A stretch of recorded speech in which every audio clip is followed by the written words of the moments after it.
Come on, Bobby. It's time to get over it. She's back with you and she'll never cheat on you again. You've been together for 15 years. You have 2 wonderful children. You don't want to ruin all that. If you divorce, she will get your boys and you will both live in poverty. If you get back together, it will be better for your whole family. This wasn't just a case of her getting drunk at a bachelorette party and having fun with an old boyfriend. This was something nuclear, and the punishment was going to be meted out. My problem was that if I was the one who pushed the red button, the nuclear blast would hit me far more than anyone else. No one had more to lose than me, and this bitch lecturing me wasn't helping my mood or my ability to make the perfect plan. That's where I found myself in the role of Bobby Smith, sitting on a pontoon boat on a lake with the 3 of us. This bitch, her chatty asshole husband, and my cheating wife. Being a Kansas native, I was never going to swim 300 yards to shore, an Olympic challenge for a flatlander. In 10 minutes, I was going to shut their mouths and give my horror wife an unforgettable reminder of her cheating. Now, a little background on me, the poor bastard at the center of the shitstorm. I grew up in Wichita, Kansas, the self-proclaimed air capital of the world. This industrial city is home to Boeing, Cessna, Spirit, Beechcraft, and Embraer factories. My grades in school were average, but my parents didn't care. Mom was an alcoholic, chain-smoking, and rough-talking whore. Dad generally thought he was married when they got together. My older brother and sister, presumably with the same father as me, couldn't handle the fighting, bullying, and 911 calls from concerned neighbors. They left the same day they graduated from high school.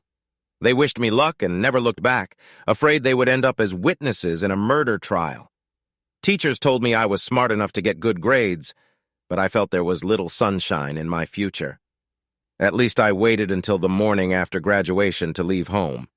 My first and only stop was the U.S. Army Recruitment Center. Since I did well in the shop, I signed on as a wheeled vehicle mechanic. It was one of the first times in my life that it seemed like there was something positive in my future. To others, an Army private's paycheck was nothing, but I felt like a king. My platoon sergeant liked me because I didn't cause trouble, did my job well, and got along with the other guys. We drank and partied for 2 years. After my military service was over, I decided I wanted to go back to Wichita and work at one of the aircraft plants. I went to the National Aviation Training Center to get the special training and education needed to get one of the best jobs. My specialty was aerospace manufacturing and technology, and I decided that was where I would excel. Cessna was my first choice for a job, and I was happy when they hired me. 6 months later, I was helping a buddy build a workshop in his garage and had a life-changing accident. I was not happy about it at the time and berated my buddy for missing his part of the metal roofing. That mistake resulted in a large cut on my chest that bled like a stuck hog. At the first sight of the blood, I called medic and then laughed because I was no longer in the military. My buddy applied a store rag to my cut to stop the bleeding, and we headed off to get medical help. There was a dock in the box just a mile away, and he drove there in his pickup truck. I wasn't bleeding, but the floor was a mess, so they immediately put me in the treatment room.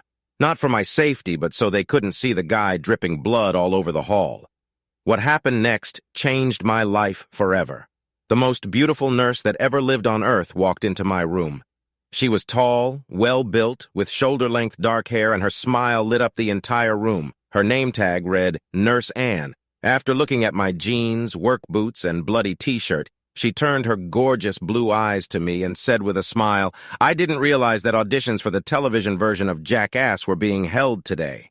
I don't know, since I've been busy single-handedly building an orphanage and treating cancer. My wound is the result of a metal sheet being torn off the roof by the cheers of men's and society members celebrating my discoveries." She half smiled, half smirked, and laughed at my comment. "It's only 10:30. How many beers have you had so far this morning?" "None so far, but that depends on how long it takes you to get me cleaned up. After all, you can't drink all day if you don't start in the morning," I answered her. Looking over my chart, she asked, "I take it you smoke cigarettes too?" "Yes. You look a lot like my brother," she muttered. "Do you like your brother a smoker?" She took a deep breath and replied, "Yes, but there are days," I asked. "So there's hope that I can get you out since I'm so much like your favorite brother." To which I replied, "Huh, please take off your shirt." I have better things to do than spend time with a jerk like you. It was hard to pull the shirt over my bloody shoulder. She cut the shirt open, but not before shaking the scissors threateningly in front of me. Without saying anything, she began wiping the blood and dirt off my chest. I'm 6 feet tall, 190 pounds, mostly muscle. I guess that's what made her take longer to clean me than I expected. She chuckled as I reacted painfully to the disinfectant alcohol that was sprinkled liberally on my wound. I would have thought she would have carefully told me this is going to hurt a little. She stepped back to the door, turned to me, pointed to the examination table I was sitting on, and said sternly, "Stay."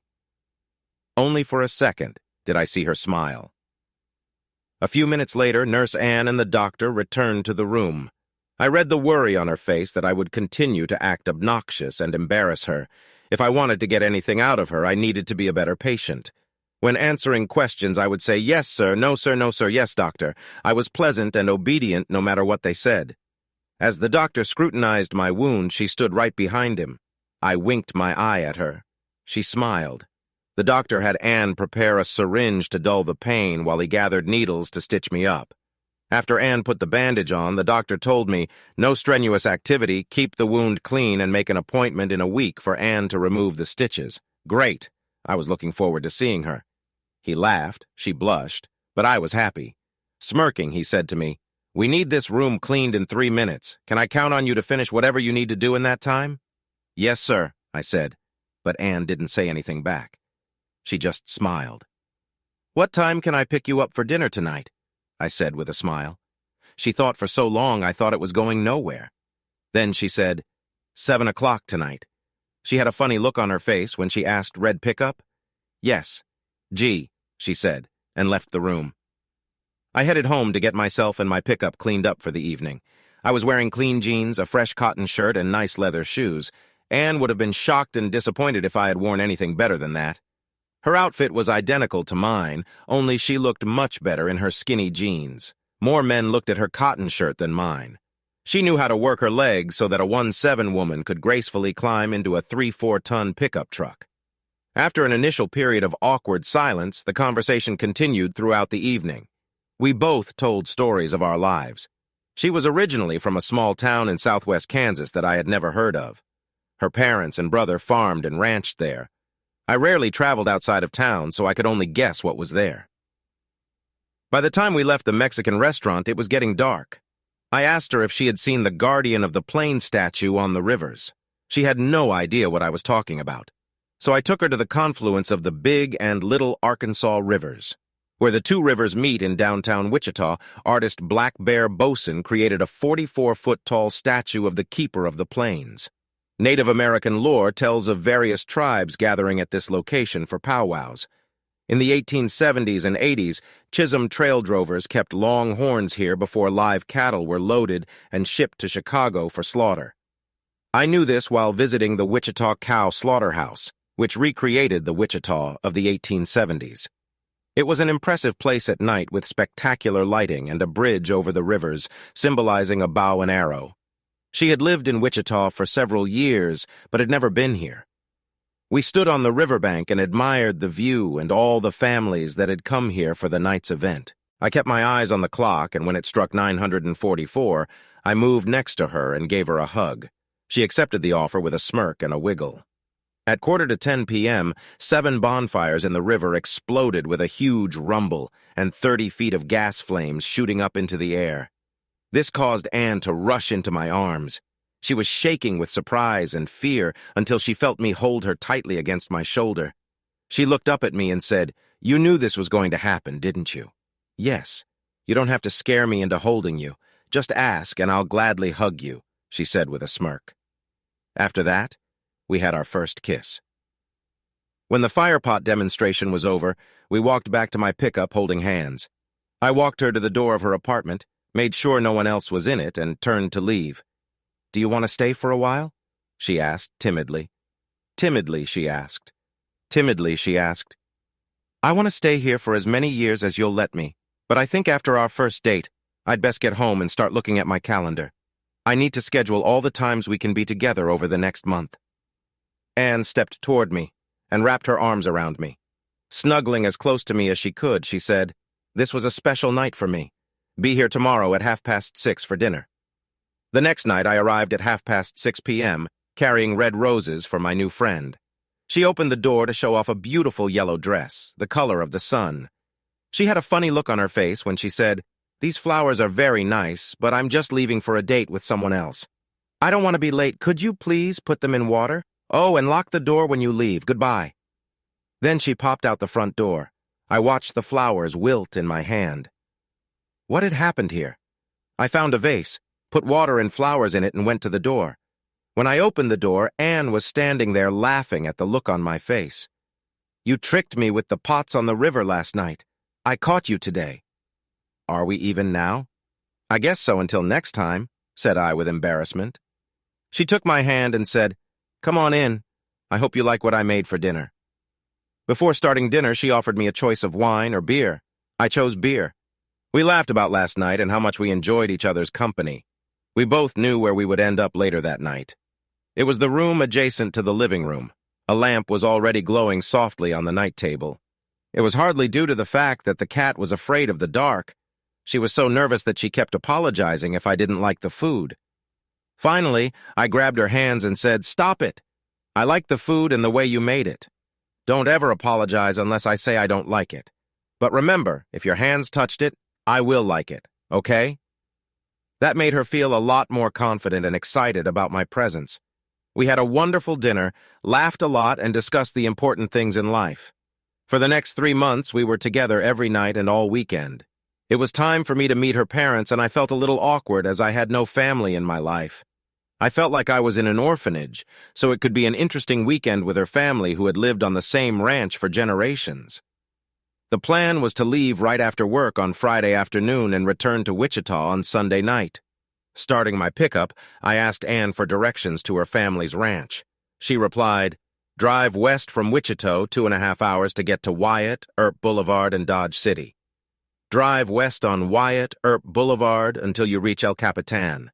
It's a bronze longhorn steer in the middle of the street. At El Capitan, turn south, left onto City Guys. If you go past Boot Hill, then you've gone too far. Once you head south, keep going until you cross the Santa Fe Trail. There, turn west off the paved road and wake me up. You're messing with me again. What are these directions? Where's the address I can plug my GPS into? Why are you awake to direct me?" She said, "Bobby, these are directions and landmarks on how to get to the ranch. You're going to make it. You wore me out last night. We need to get some rest. Wake me up when we're south of Dodge City." With those words, she pulled up her pillow and laid her head down, a smile on her face, of course. There were very few stoplights for the next 2.5 hours. I used every one of them to stretch and move around so my legs wouldn't get stiff. After 2.5 hours, I saw the lights of Dodge City. I drove past 2 huge slaughter plants and several large concrete grain elevators until I saw a street sign that read Wyatt Earp Boulevard. Damn, her directions had been correct so far. A few blocks later, there was a statue of a longhorn steer in the middle of the street. This is crazy. Now I need to find the Santa Fe Trail sign. It looked like she was still asleep, but I didn't believe it. She's too much of a perfectionist to let me wander the prairie trying to find a century-old cattle trail. I gently stroked her butt, and she said, Not again, honey. Wait an hour, please. Come on already. Wake up before I end up in Oklahoma." "Okay, Bobby, where are we?" she said, as if she was really asleep. But I doubted she was. "Oh, okay, here's Miller's place. Only 3 miles to go." She started brushing her hair and fixing her makeup. We turned off the gravel road onto a sign that read, Clear Creek Ranch, EST 1872. A ranch-style house showed up ahead, along with several buildings, paddocks, and barns. A couple in their 50s came out of the house to greet us, and fussed when she saw her friends in the yard. The pickup barely had time to stop before she jumped down and rushed over to her mother to hug her. By the time I got there, she had already hugged her father and kissed him on the cheek. "Mom, Dad, this is Bobby Smith. Bobby, this is Pat and Bill Green." I took off my cap and shook Bill's hand, and Pat gave me a big hug. We went into the house to get dinner and went with Pat to finish things in the kitchen.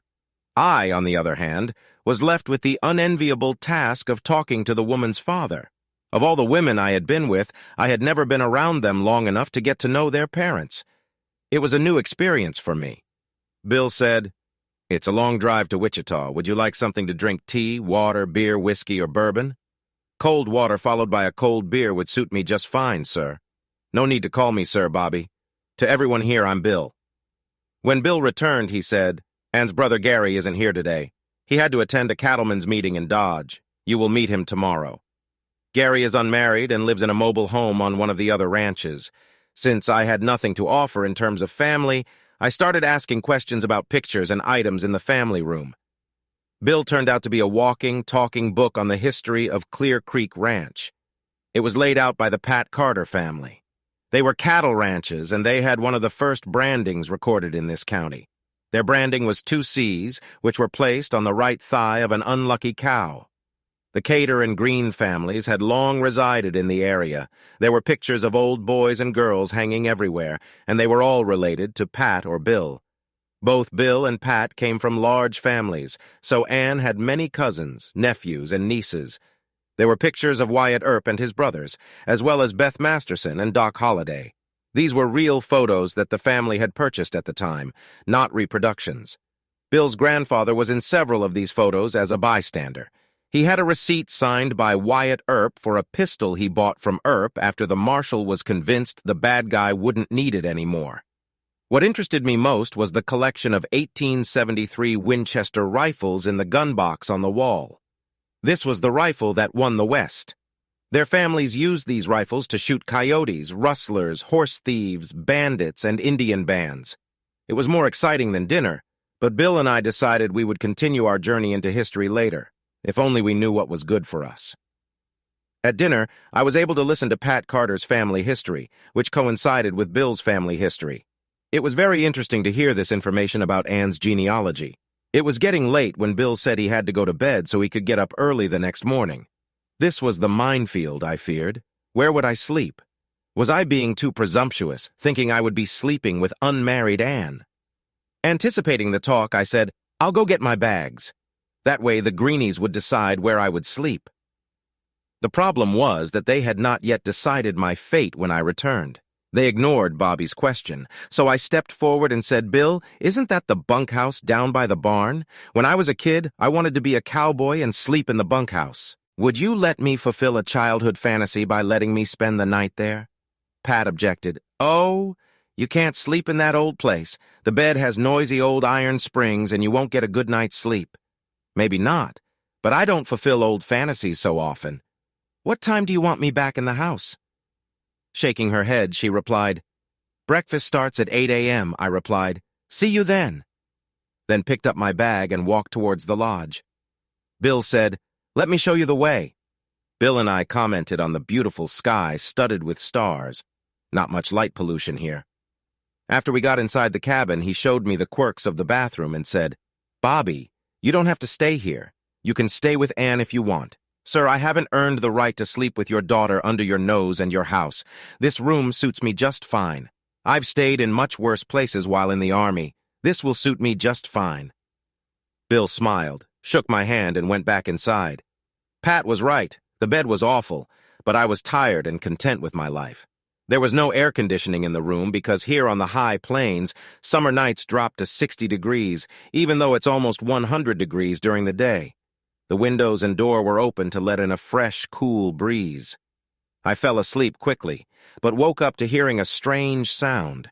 I heard the spring on the screen door open with a groan, and then soft footsteps headed for the bed. Clothes were falling to the floor. I recognized the outline of a body approaching me. I spread the sheet so Ann could join me. Shit, I was going to surprise you. You surprised me. I'm surprised you waited this long to get out here. She laughed, making a sound that made my heart snap. Bobby, you made an impression on my mom and dad today. They really liked you a lot, especially Dad when you volunteered to sleep here. If you had demanded to sleep with me, he would have sent you here. And since you volunteered to sleep here, he doesn't mind you sleeping with me in the house. Since this is my first time meeting your parents, I'll stay in the cabin. I didn't just tell a story about my childhood dream of sleeping in the cabin. As a kid, I wanted to be a cowboy. It was an escape for me to imagine myself in the Old West instead of being with my horrible parents. The pictures of your family in Dodge City with Wyatt Earp and others were fascinating to me. When I saw the cabin, I knew I got to spend some time with a happy part of my childhood. What a wonderful sleep it was for me. My eyes stayed open until I saw her leave through the door. After the first blink, I fell asleep. That was until the sun woke me by popping out from behind the barn and peeking through the open window. The hot water heater in the bungalow wasn't on, so I started the morning with an invigorating cold shower. After changing into jeans and a t-shirt, I went outside and heard a noise coming from what I assumed was a metal car shed. I saw a young man trying to change a large inner tire of a large truck. Not to surprise him, I said, "Good morning. Hard work to start the day. Good morning. That bastard is giving me a hard time. Can I help you?" "I've done this kind of work before." He quickly replied, "Sure. Climb up on the other side and we'll lift him up. Then I'll put the nuts on." Working together made this job short, and we were done quickly. As we were crawling out from under the truck, the other guy said, "Thanks. I could have done it myself, but I'd be exhausted for the rest of the day. My name is Gary. Glad I could help. I'm Bobby." "Bobby? I thought your name was Mr. Wonderful, from all the comments I've heard from Anne." Gary smiled as he said this. I laughed at Gary's comments and then said, "I don't know why she says that after all. She's a lot smarter than me. If you don't believe me, just ask her."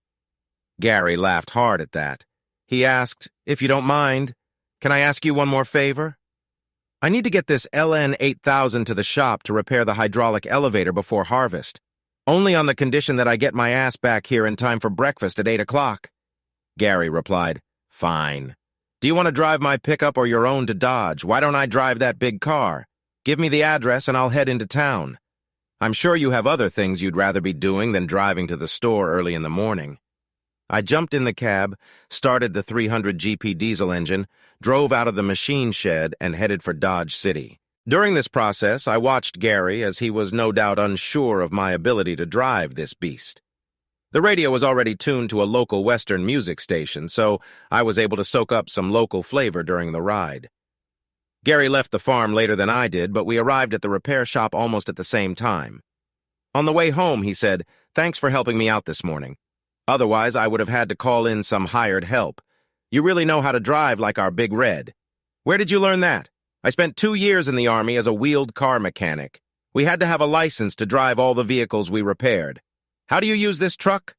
"From the last week of June through the first full week of July, we used this truck to haul wheat to those huge white concrete grain elevators you saw as you entered town.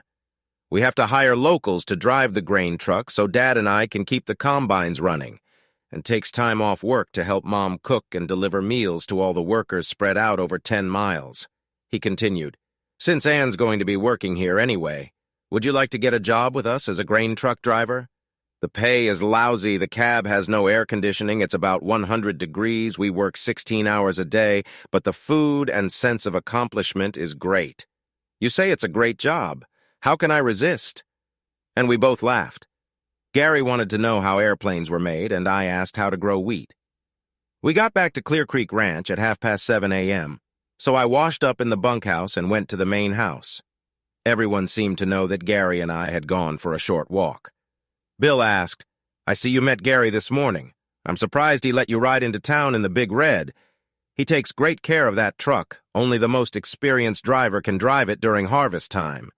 "Yeah, he told me how it was used during wheat harvest. Hey, Ann, I was offered a new job this morning. She looked at me and, yeah, I'll be driving the Big Red during harvest. Should be a lot of fun.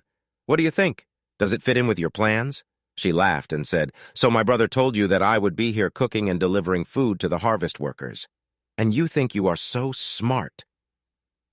After a short prayer, our breakfast was worthy of the amount of physical work these farmers do every day. In the middle of the meal, I noticed Pat and Bill glanced over at each other. Bill cleared his throat and asked Ann, "Are you having trouble sleeping these days? I thought I saw you sleepwalking last night." I saw Pat start to giggle and Ann blushed. She kept shoving scrambled eggs into her mouth so she couldn't say anything. She looked at me looking for an intelligent comment, but I just shrugged and grinned. Ann set her fork aside and said, "I was worried about Bobby being put in a hired man's quarters. There might be spiders in there since no one else goes there. Besides, Bobby forgot to kiss me goodnight." When she finished speaking, everyone, including me, laughed. Ann did too. Ann and I spent the rest of the day in different places. She went with Pat and I went with Bill. Since I had expressed a desire to be a cowboy when I was young, Bill took me to Clear Creek Ranch. Clear Creek Ranch was owned by Pat's family on the Carter side. Bill and Pat then purchased parts of other ranches when they became free. There were 3,000 acres of native grass that was indigenous to the Indians, and buffalo dominated the area. They had 250 black cows that were on pasture year-round. They bought another 1,000 head of steers each fall to fatten them up over the winter and early spring, and then send them to commercial feedlots. We rarely drove on the paved roads between ranches. If we came across another pickup, we were sure to stop and discuss the weather and the livestock market. It was obvious that Bill liked this kind of life and was very successful in his business. When we got back to the ranch, we saw Gary in the machine shed. I lit a cigarette and went over to talk to him. He looked at my cigarette and said, "You know she's going to make you quit, don't you?" "Yes, we've already discussed it.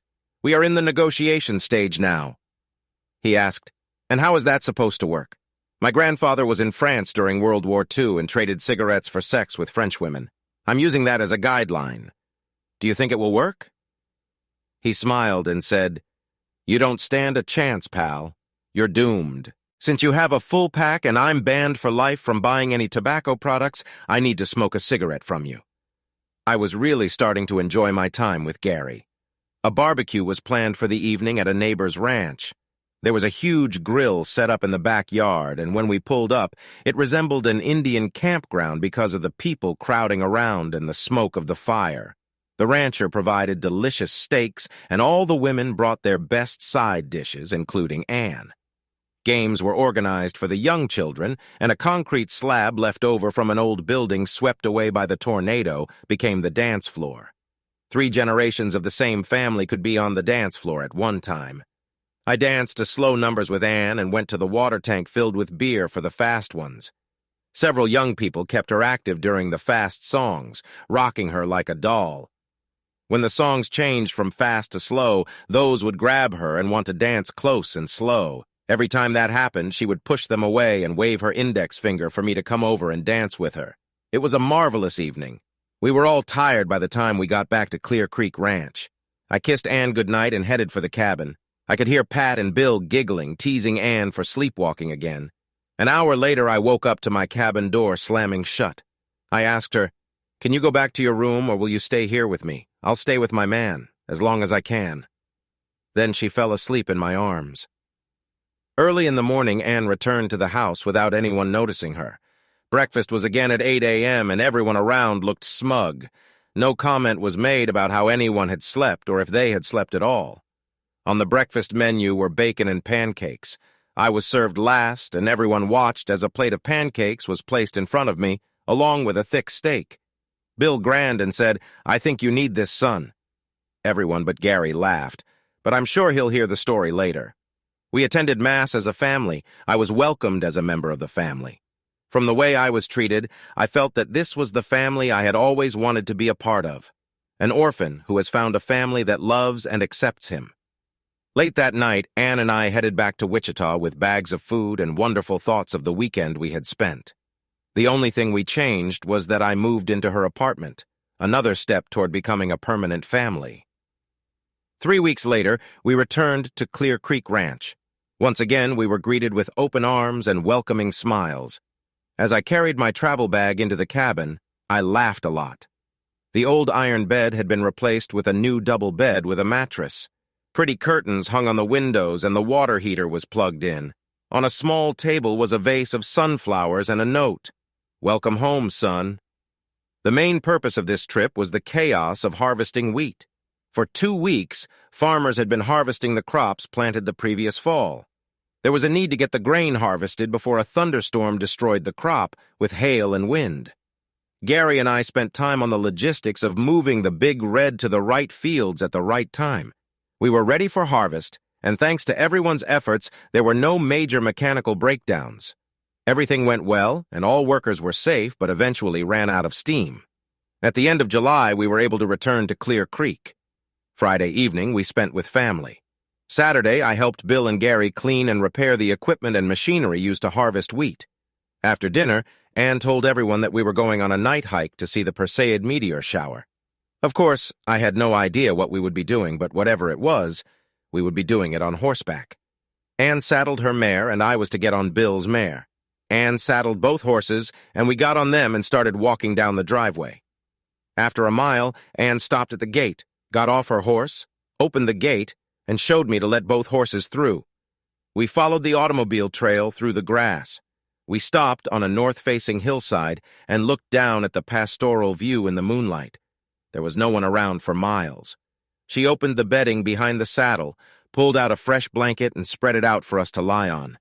She turned to me and said, "This is a very special place on our ranch. This is where great-grandfather found the springs to water his cattle, which is how the family was able to survive.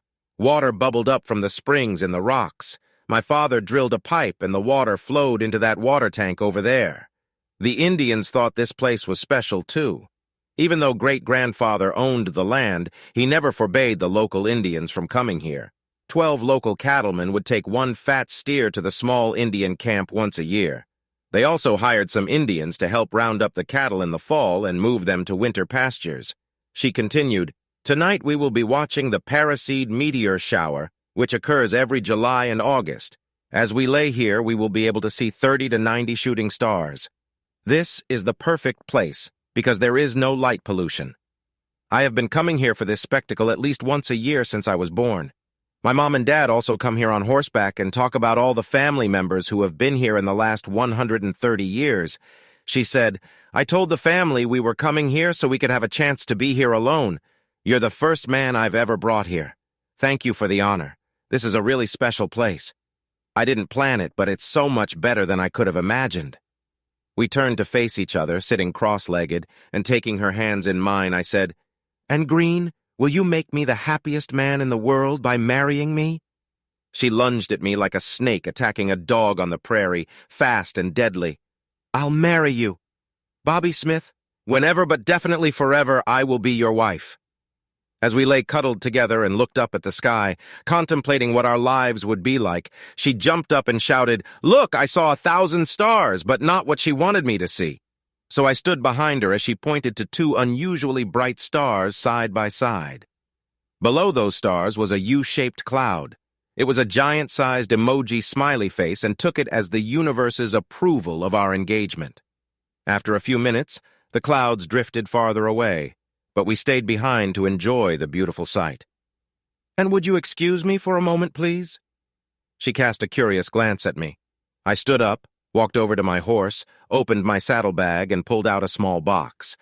I opened the box, and the diamonds sparkled in the light of every shooting star. Needless to say, she was thrilled with the ring. Smiling, she said, "You'll have to ask my father if you can marry me. I already did that today. Didn't you see the way he glowed during dinner?" Laughing, she exclaimed, "I thought it was because Mommy put her hand on his leg." We laid down on the blanket to enjoy the experience and the view.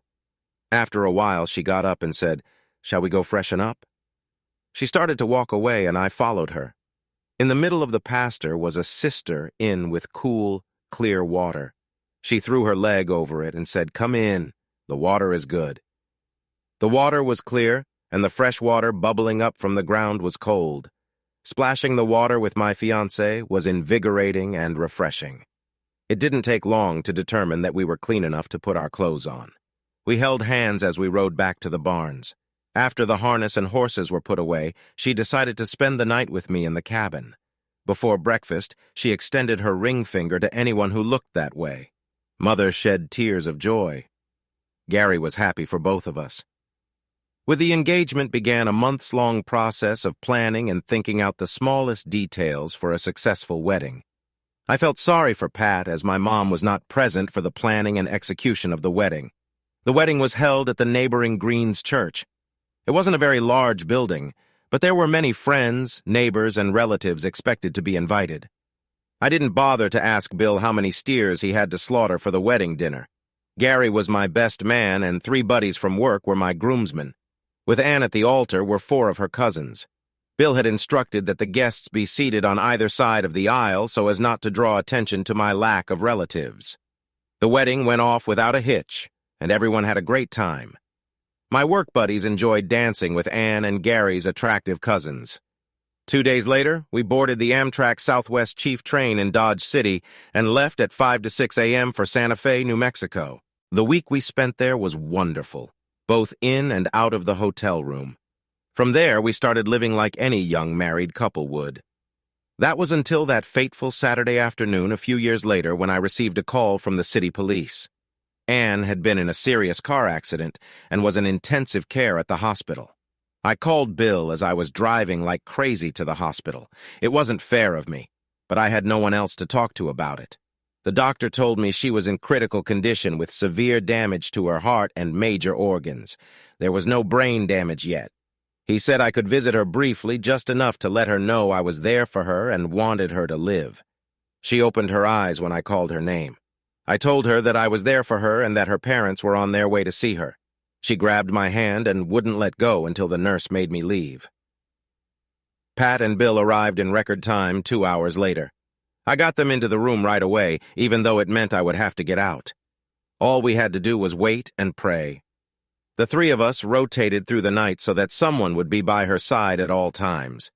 The next morning we met with the doctor, and he gave us the bad news. Her kidneys were shutting down, and that caused most of her other organs to stop working as well. He apologized that there was nothing they could do but keep her comfortable. I asked, "Does she know about this?" The doctor sighed and replied, "She's a very good nurse. She kept me in suspense the whole time. She knew what her injuries would lead to." Pat gasped. Bill turned his face away and tears soaked my shirt. The doctor said, "She will most likely pass away today, so I've authorized all three of you to visit her at the same time." Bill went outside to call Gary and asked him to come right over. Pat and I hugged until it was time for me to wipe my tears and go to her room. I walked into her room and was greeted by a faint voice. "Hi, cowboy. I'm glad you're here. There's no place I'd rather be than next to you." At that moment, Bill came into the room, said hello, princess, and kissed her on the forehead and said, "I'm glad you're all here because I only have the strength to say this once. I am so glad to have lived this life with the three of you. You are all so special to me, and I love you all. Listen to me. This is very important. I don't want you to fall into despair and depression when I leave you. Please only think of me in the moments we had fun, not that you miss me. I know you will keep me in your hearts, but don't ruin the future by mourning the past. Bobby, you are my one true love. I want you to love again. Get married and have the children you talked about. Please do that for me. Remember, I will always be a part of you. I will always be by your side. I will be your guardian angel until you join me. Mom, Dad, thank you for everything you have done for me. I love and cherish you. Please do me one last favor. Please take care of Bobby. You are the only family he has right now, and I don't know how my boy will get along without me. I'm really tired. Let me take a nap for a few minutes, and then we can talk again." She squeezed my hand to let me know she was still with us. Her sleep was not restful. She was moaning and mumbling something now and then. About mid-morning, she squeezed my hand hard and then let go. The muscles in her face sagged, and there was no life in her hand. She was no longer there. We asked the doctor to disconnect her from the monitors so we wouldn't worry about her death, and he agreed. The three of us stood and hugged without saying anything. I stepped away from her to let the nurse know it was over. We divided her ashes into 3 parts. One was buried in their church. One was scattered around the Clear Creek Ranch headquarters, and one jar was combined with mine and scattered at her special place on the hillside. It was a solemn occasion, and the church was full of people. I still stayed in the bunkhouse while we settled all the details. I took an extra 2 weeks of maternity leave from Cessna and spent it at the ranch. I went back to work to reorganize my mind and focus. I traveled to Clear Creek every weekend to help Gary with any projects that required extra labor. This was very good for my mood, as I could almost feel her standing on the porch watching us.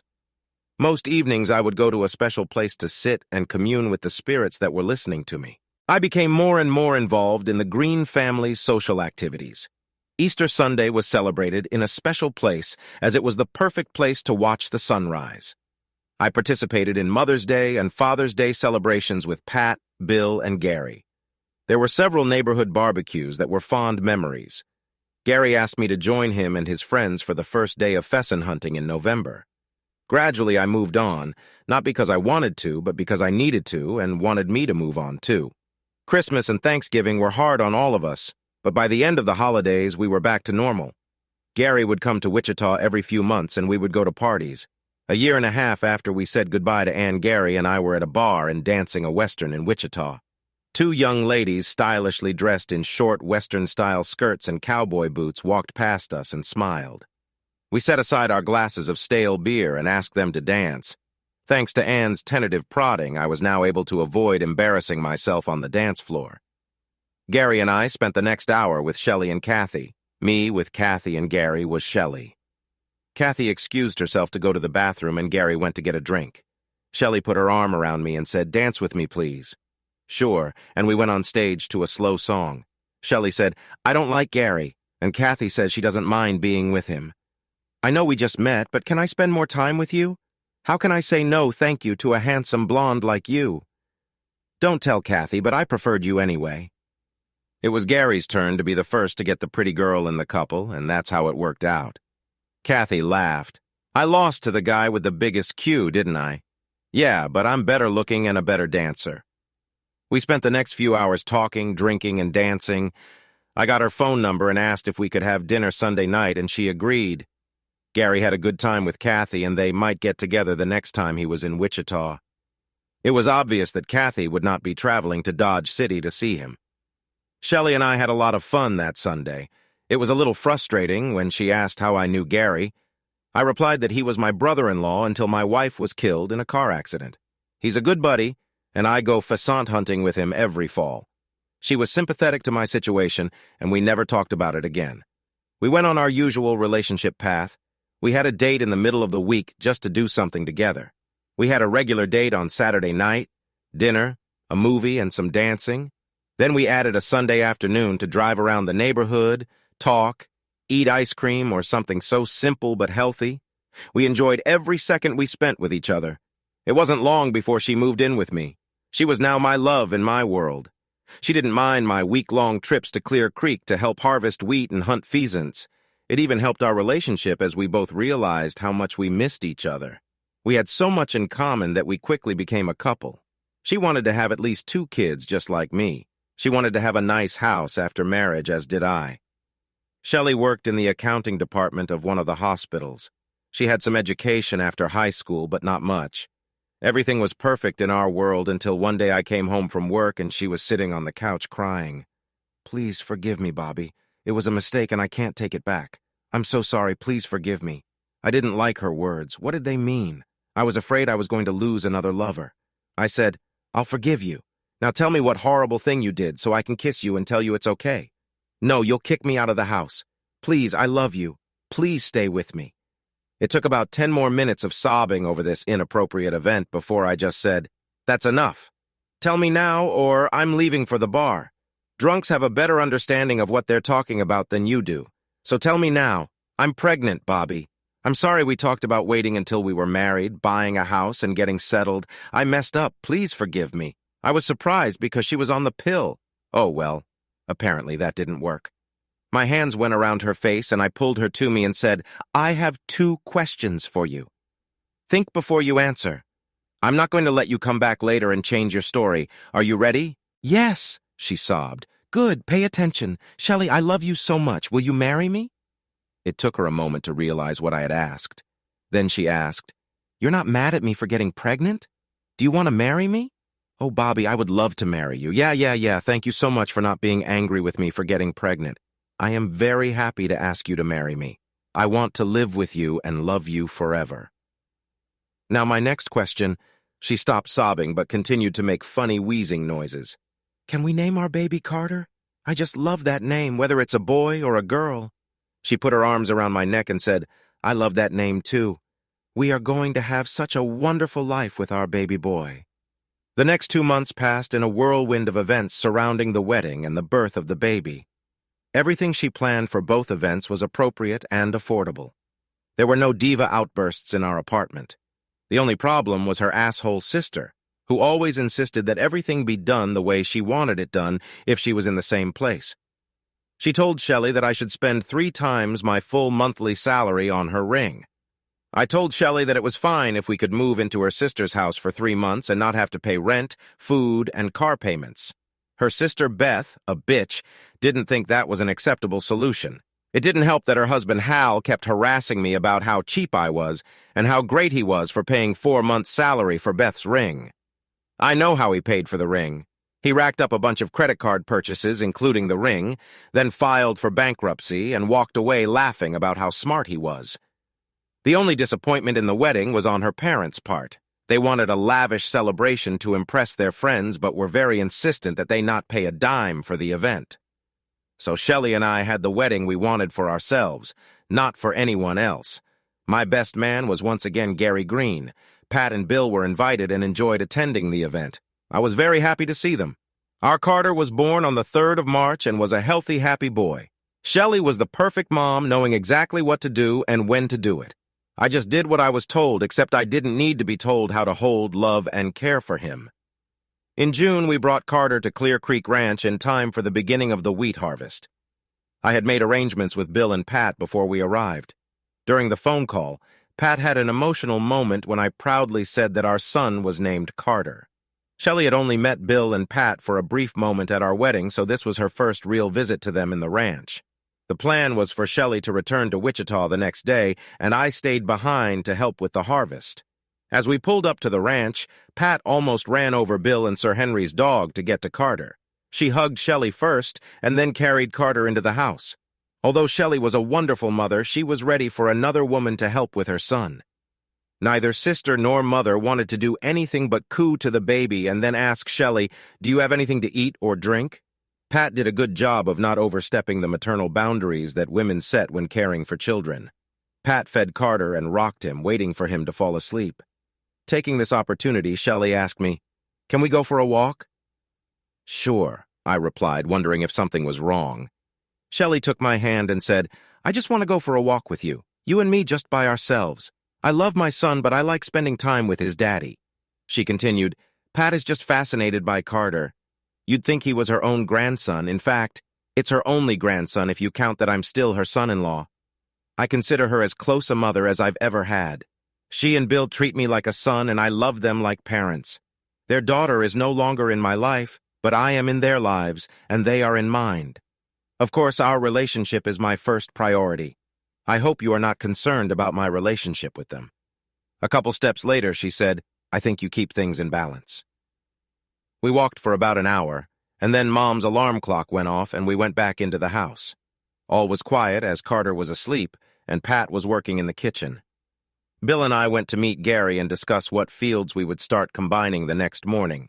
Bill and Pat took turns holding and feeding Carter until he fell asleep for the night. Shelley couldn't believe how dark the night was until she looked up and saw 1,000 stars as we carried Carter into the bunker.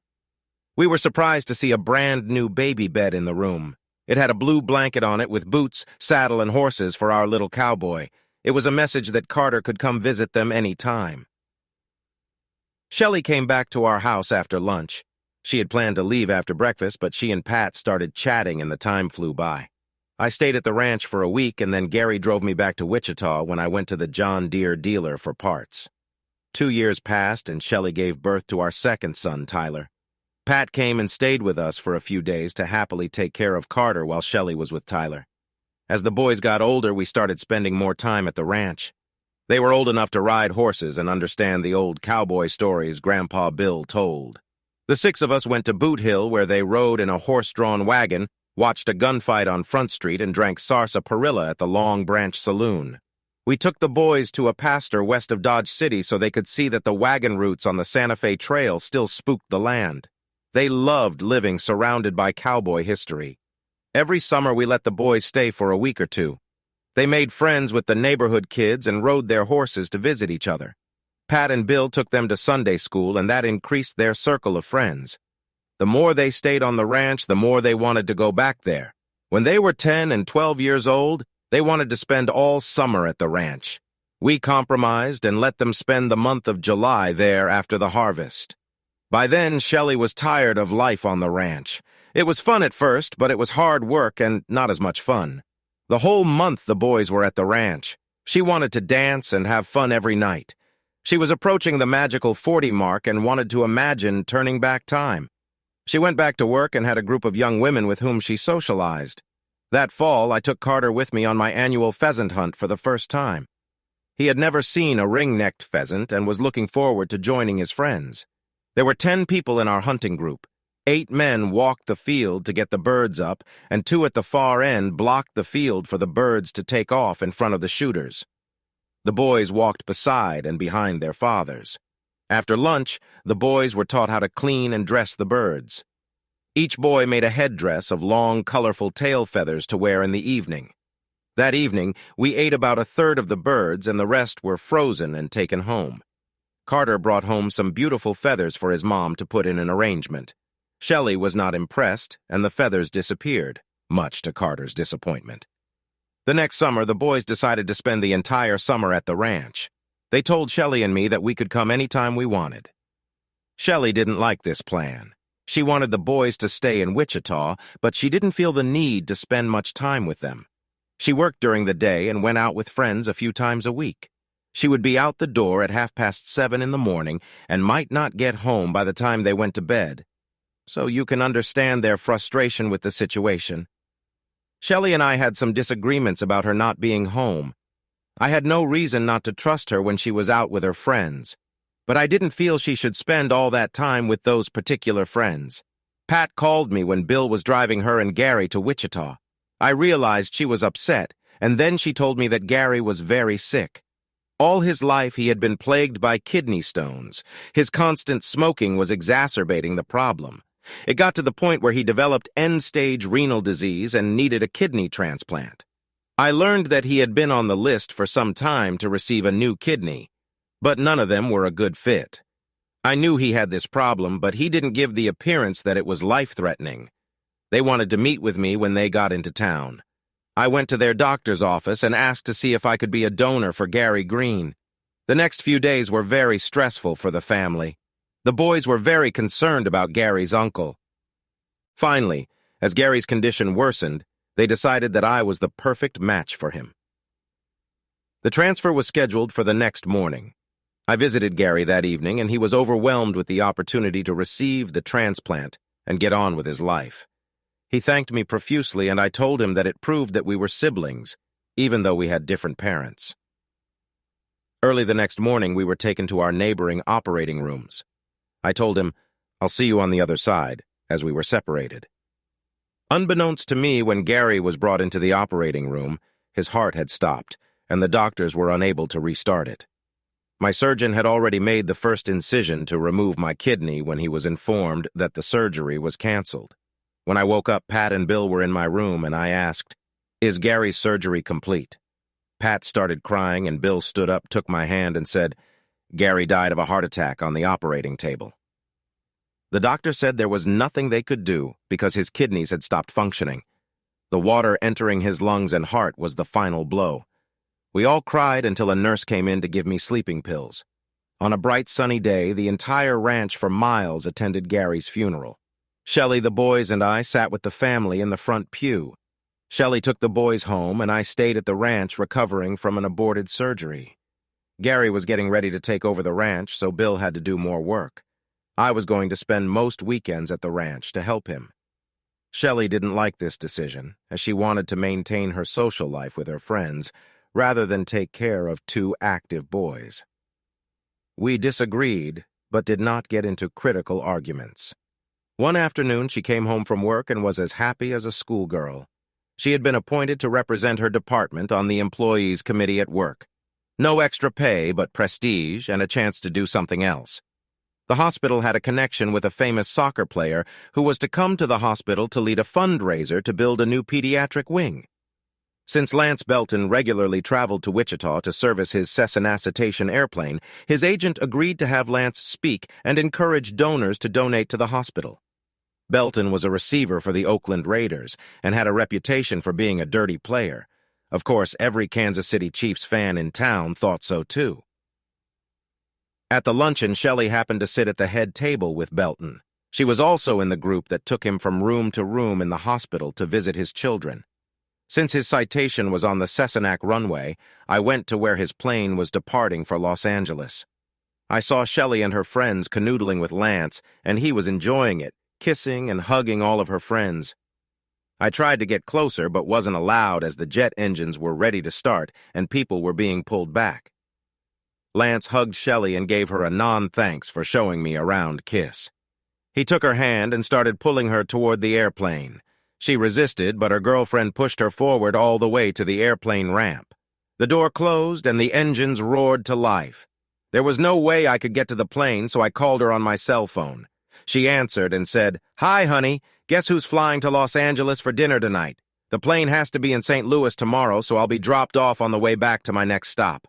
I'll see you tomorrow," and then hung up. I ran up to her friends and asked what was going on. They laughed and said, "Shelley is going to have the best night of her life, flying on a private jet and joining the Mile High Club." Having worked in the airplane business, I knew what it was like to be entertained at altitudes above 1 mile. It was a shock to me. Why would she want to do that? The girls saw my desperation and teased me about being cuckolded by an NFL star on his private jet. One girl said, "Tomorrow she'll go back to you in your boring farm life, but this is a night she'll never forget." That's right, she'll never forget the divorce that will ruin her life. That got their attention, and one of them said, "This is a big deal for her. Don't spoil that pleasure. Very few women get the chance to spend the night with a professional soccer player in his private jet. She deserves to have some fun. Just get over it." I hope she has fun because it's going to be hell for her when she gets back to my house. I then left, as I didn't need to hear anything more from these sluts about what my slut wife was doing. I stopped at Home Depot and bought a dozen different-sized boxes to load her shit into. I took an Uber to take her to the airport and took her car home to load the boxes into it. She would have to drive herself home. Later, I got a text from Shelley. It was a picture of Shelley kneeling in the aisle of the airplane. The caption was, "Hi, Bobby, having a great time. Wish you were here." I received another text with the photo. The text was like this: "I am now an official member of the Mile High Club. Invite me to dinner tomorrow night to celebrate, okay? Someplace really nice." The next morning, I called my boss and asked if I could take a few hours off to take care of important business. He allowed it, and I called the guy who advertised divorce attorneys the most on TV to make an appointment. The guy I met with wasn't a big boss, but he was a young man who seemed smart and had a good understanding of what happens when a wife cheats and the husband wants a divorce. He said, "It's a simple math equation. She gets 90% of the assets, and you get 10% of what the two of you had. In addition, since you have 2 sons, you will be paying her 35% of your paycheck for child support. I have looked at your tax returns and pay schedule, and you are both just making ends meet right now. In the event of a divorce, you'll be paying the same bills so that she lives in your house and you get what's left over, which isn't much." He continued, "Bobby, you'll need a second job to pay your rent and have some cheap food. Since she will only get a portion of your paycheck, extra things for your boys will be hard to get. Things like sports uniforms, camps, and bikes will be unnecessary, and you both won't be able to buy them. She can live in the house with your boys. You'll be paying the mortgage." I lamented. "So I'm totally screwed. Is there anything I can do?" He said, "Put your ego on the shelf and wait until the boys are at least 14 years old. Then they can choose who they want to live with. From what you've told me, they'd rather live with you. Then divorce her. It will still be expensive, but you won't have to pay child support. Your salaries aren't that far apart, so alimony won't be crippling. Here's a battle plan for you.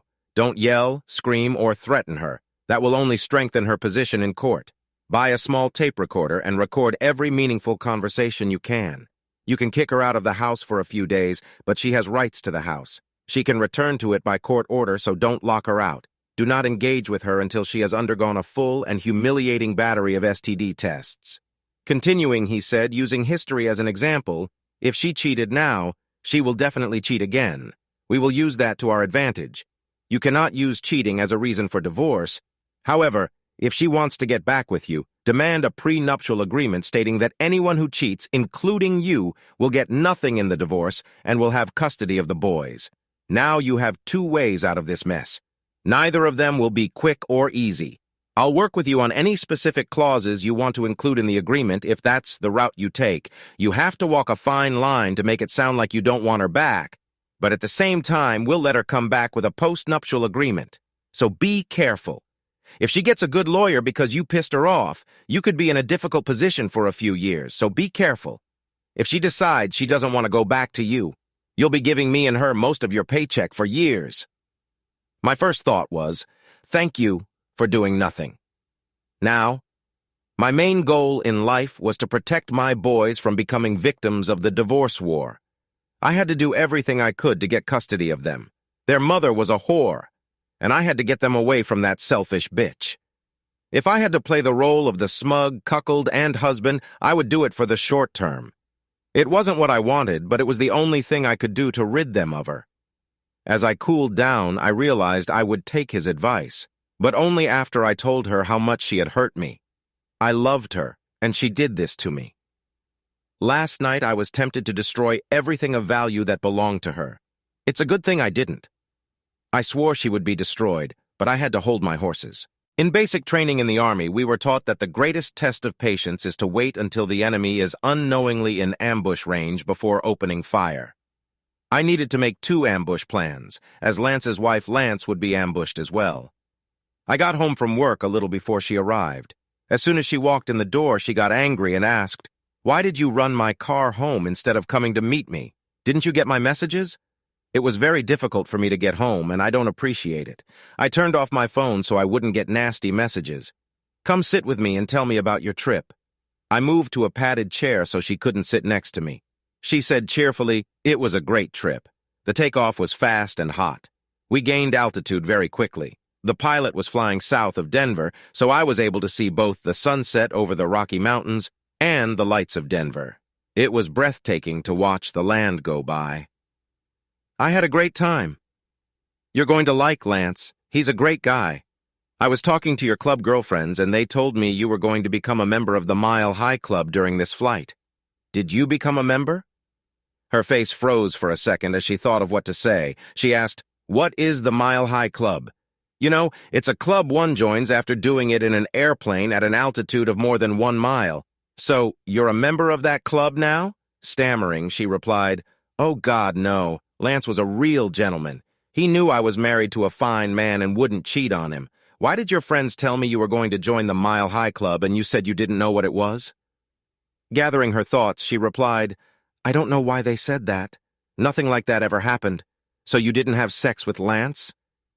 She replied sternly, "No, I did not, and I resent that question. Do you think I'm lying to you? Did you kiss him?" She quickly replied, "Yes, just kissed him on the cheek." "Then let me get this straight. The only time you kissed him was a peck on the cheek. You didn't know about the Mile High Club.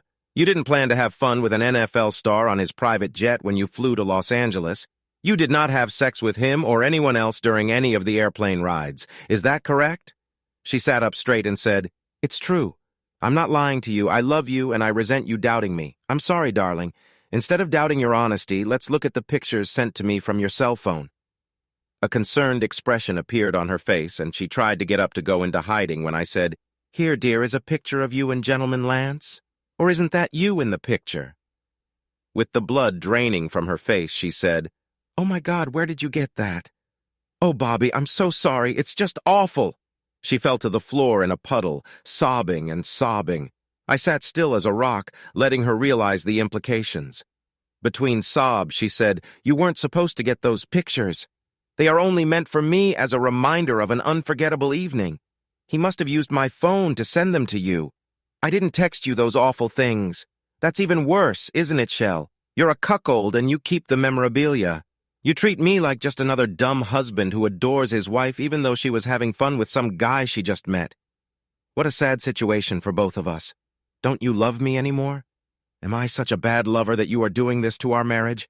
Now, unable to hold back her sobs, she spits out, "No, no!"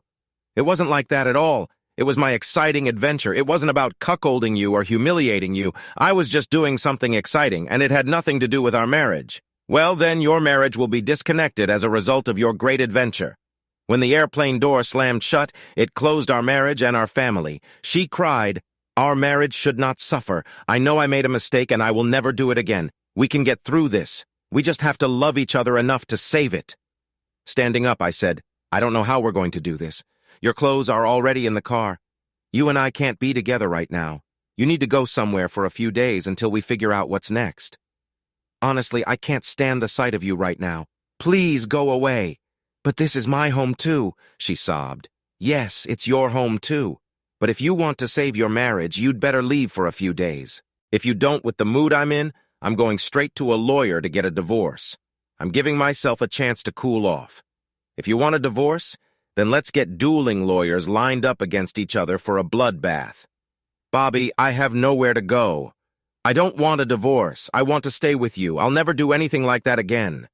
You have your slutty girlfriends who talk to you into getting on the airplane. You can tell them about the one night you spent, and upon your return, you face the hell of a lifetime. They'll be interested to hear the story. She shook her head and said, Okay, I will. But please remember, I love you, Bobby. Funny way to show your love for someone. All that comes out of your mouth is your lies. She blew her nose, wiped her eyes, and asked, Can I call you tomorrow? Sure, I said, but I didn't agree to answer that phone number if I didn't want to. The next week, that afternoon conversation happened again. She said she loved me and wanted to get back together. I said I was having a hard time just accepting her nasty crap back into my home. That evening, I proceeded with my plan to balance the scales. It took 3 evenings to complete the project. I texted Shelley and suggested we go out to dinner and talk about everything but our marital problems. She gladly accepted my invitation. Every word we spoke was checked by the person we were talking to, see if it was a veiled threat or an excuse. She wanted to go back to our house, but that wasn't going to happen. We parked outside her friend's apartment, and I said we had something to discuss. She searched my face for good or bad news. Shelley, whatever happens to our marriage, you need to get tested for STDs.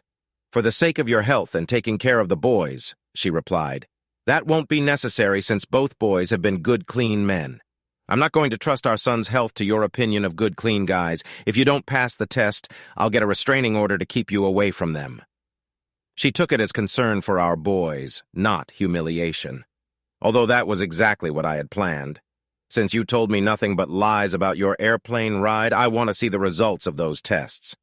You're going to have to work hard to get me to trust you again. Do you understand? Yes, I understand. If circumstances had been different, I would have done the same thing. 2 days later, she called and wanted to come home for a few minutes. I agreed and opened the door when she knocked. With all the shame she was feeling, she handed me the tests. The tests came back positive for syphilis and chlamydia. I was thrilled, but I couldn't show it. This made me very much better at getting a prenup. All I could say was, "Oh, Shelley," but I said it very sadly. She tried to hug me, but I pushed her away and said, "Not until you're clean." Blood-filled eyes looked at my face. She nodded and tearfully walked out the front door. The next time I saw her, she came inside to show me her clean STD test. It was very hard for her that this had happened, and she was no longer so insistent on asking me to get back together. She suggested I go to the lake with some friends for a change of scenery and topics of conversation. I agreed, as I was ready to take a shit on her. That's how we got to where this story started. I turned to Shelley's nasty sister and said, "Shut up! The more you open your filthy mouth, the less I want anything to do with anyone in your family. Shelley, tell her to shut up or you and I won't be talking until Christmas." At this, Shelley walked over to her sister and said, "Shut up about it. You're only making it worse." When the noise on the boat subsided, I got up and said, "I'm going for a swim to cool off." With those words, I pulled off my shirt and heard Shelley gasp. "Oh my God," she exclaimed. On the left side of my chest was a large tattoo in the shape of a bright red heart. At the top of the heart it said, "My one true love." Shelley thought I did it to prove my love for her. Instead, inside the heart were 3 letters, and I stood there watching her vomit overboard. She stood up, walked over to me, and touched my heart. "How could you do this to me?" "I could ask the same thing of you, Shelley. How could you do this to me?" she stammered. "How could I look at it when you're making love to me? The same way I can look at you with a tattoo in your head, you cheating on me right on board an airplane. What's the worst of it? Now you can feel my pain. Now I can be the one who says, just get over it." That was the end of what was supposed to be a neutral meeting. Shelley and I began marriage counseling, and it was all the same conversations we'd been having for weeks. No resolution to the main problem between us.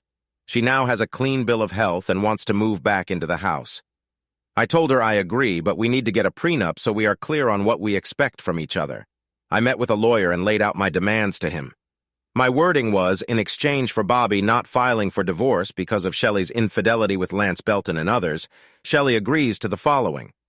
First, never talk about Lance Belton or any contact she had with him and others on his airplane. This includes trying to humiliate Bobby with unfavorable comparisons to Belton. Second, Shelley will not engage in any written, verbal, or electronic correspondence with Belton. Third, Bobby agrees to never call Shelley derogatory comments. Fourth, both parties will make an honest attempt to repair their relationship after Shelley's infidelity. Fifth, Shelley will be tested for HIV/AIDS at 3-month intervals for 9 months. Sixth, both parties agree that if either party comments on the cheating, she will relinquish all rights to ownership of the home, joint accounts, custody of the children, and child support. Seventh, Shelley agrees to always tell the truth and never lie to Bobby. My attorney told me that this is a very demeaning post-nuptial agreement, and if Shelley has adequate legal representation, it will be rejected. I told him that in my opinion, she was willing to agree to everything I listed. He polished up the agreement to get another $1,000. I presented it to Shelley, and she readily signed it.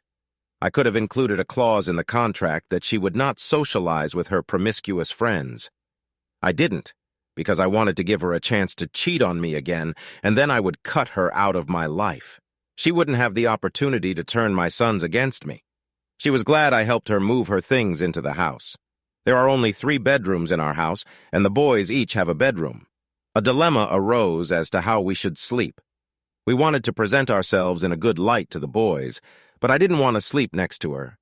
Once again, I was looking at the end goal of cutting her out of my life rather than the short-term pain of sleeping next to her.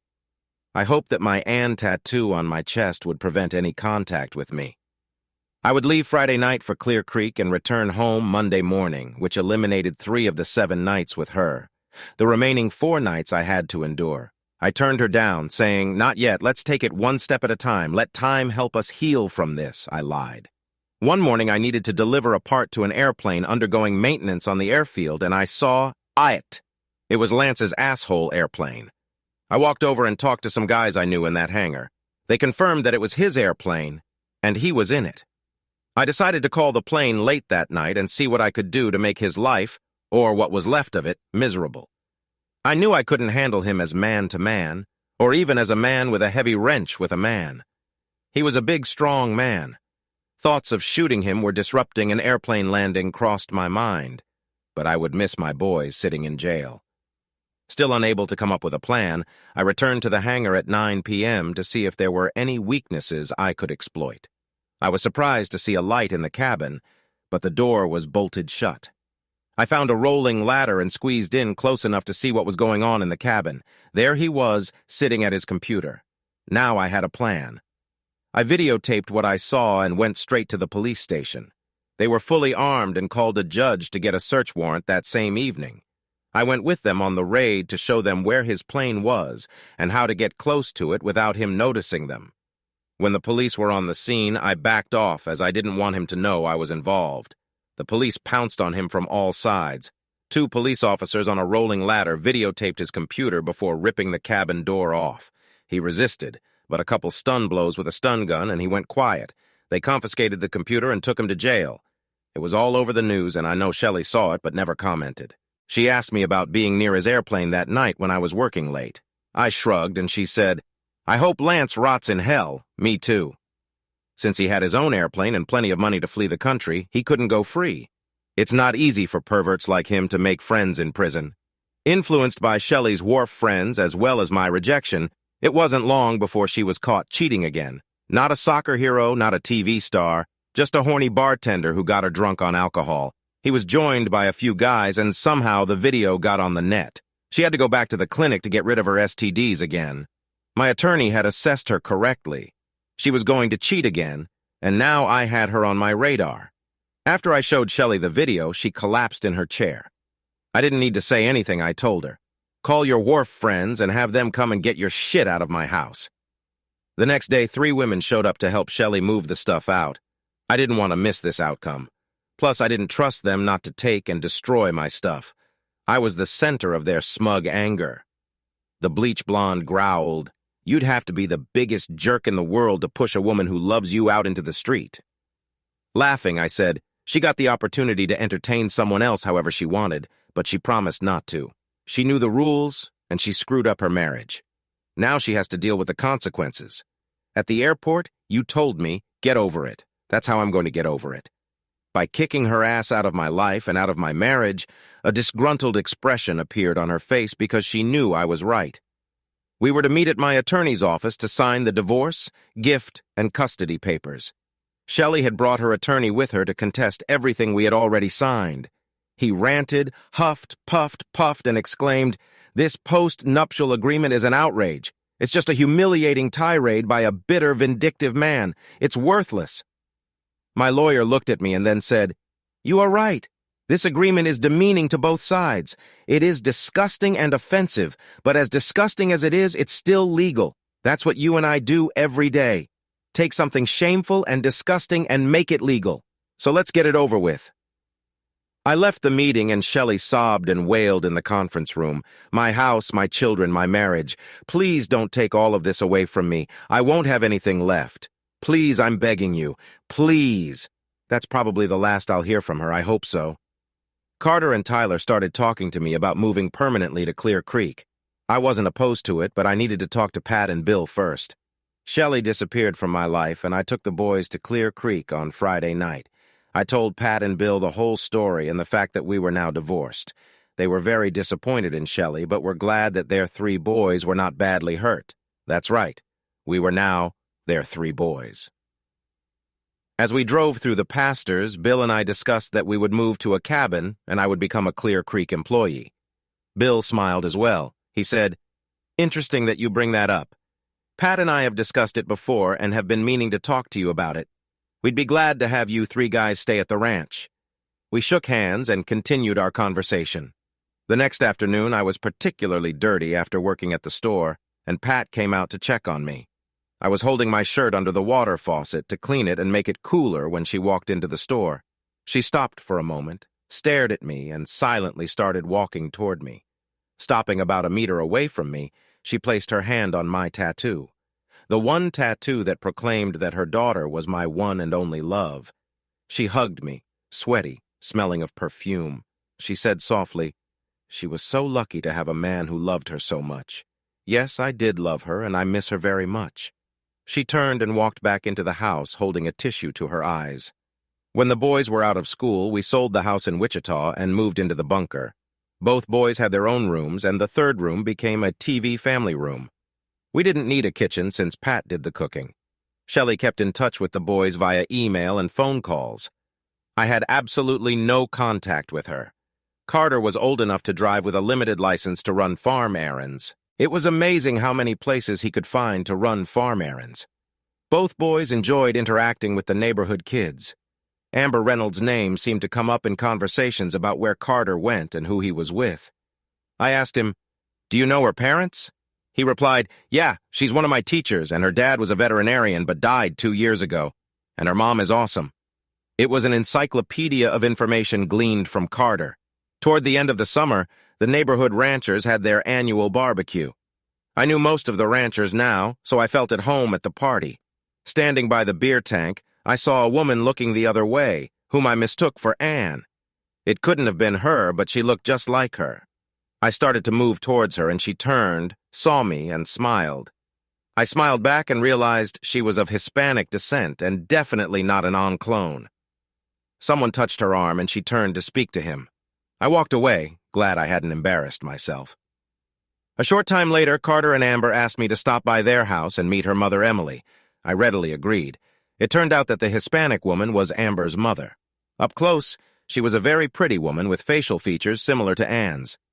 We found common ground and continued to communicate after the children left us.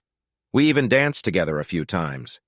As we were leaving the concrete dance floor, I saw Pat walking toward us. She was walking under the arm of another woman, and they both had big smiles on their faces. I said to Emily, "I wonder what Pat has on her mind right now." Emily replied, "How do you know Pat? She is my mother-in-law, and I live in their cabin with my boys." "Then you must be he," she almost shouted. "What's he like?" I stuttered. The one who married Anne. I was Cousin Anne's maid of honor at your wedding. The woman with Aunt Pat is my mother, Mary Hernandez. Mary and Pat are sisters. My goodness, so that's why your son's name is Carter, isn't it? She called out to her mother, Mom, Mom, it's him? Mom, Anne's husband. I finally found him. Emily turned to me and said, "Let me look at him." "See what?" I asked. The tattoo of love for Anne. Please let me see it." I undid the buttons on my shirt. Then she put her hand on the tattoo, and an electric charge ran through both of us. A very strong connection developed between us. We both looked into each other's eyes and realized we were connected. Pat said, "I see you have finally found each other. We were hoping you'd do it on your own so you wouldn't think we set it up." Out of nowhere, I realized we were holding hands. Pat grabbed me by my unbuttoned shirt and turned to Emily and said, "You and Anne were just alike. You can't help but try to undress that man." We all howled with laughter at her comment. I wasn't trying to create a new Anne, and she wasn't looking for a clone of her late husband. We truly began to care for and love each other for who we were, not what we lacked in our late spouse. The following July, Emily and I rode our horses to a special place to observe the Perseid meteor shower. It was a place she was very familiar with. As we sat on the blanket, cuddling together, I reached into my pocket and pulled out a small box. "Emily, my love for you is so deep in my soul that I need to be with you every day. Marry me, please." "Oh, Bobby, I really want to marry you. You are the best man for me in the whole universe." We kissed and lay on our backs to hold each other, knowing that where we went next would be special to us. Suddenly she called out, "Look!"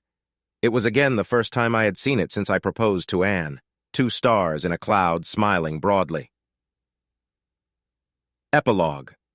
Bobby and Emily got married that fall, and Bobby moved into Emily's house. For the first time in almost 20 years, no one lived in the cabin. That was until Cater earned a university degree in animal science and production management and moved into the bunkhouse. He enjoyed the privacy, especially when Amber came to visit.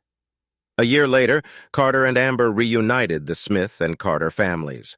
When they had children, they moved into Pat and Bill's home when they moved into the town's senior living community. Bill still drives to Clear Creek every day to watch over and reminisce.